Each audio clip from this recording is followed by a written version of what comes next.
Good morning. We are at the Wishmaster's Capes and Costumes shop this morning. I want to talk to you about a new project that we're doing.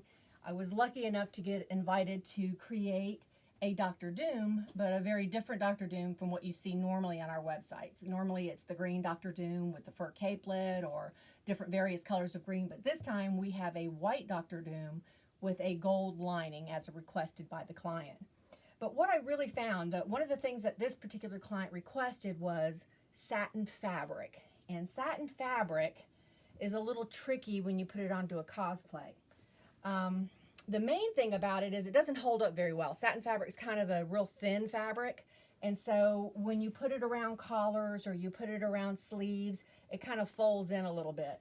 So I just wanted to mention that's where your iron comes in. Your iron is your friend when you're dealing with anything that you make on your own. So it can make the difference between it looking like a homemade costume and looking like something that somebody professional did.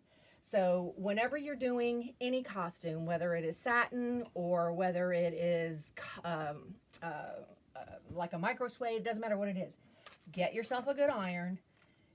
Take the time to press every seam, every hem, every trim.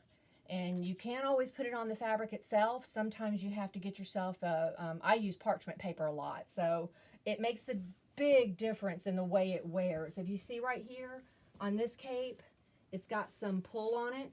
By the time I'm done ironing it from the inside, because this is a micro suede, so I don't want to put the iron to the outside of it, but by the time I take a really good quality iron and steam that out from the inside, it'll have a nice crisp edge on it. So anyway, in our next video, we'll have the completed piece, and then you can kind of look at the difference between how this looks now and how it does after you take a nice iron to it and take your time to make sure that it looks really good.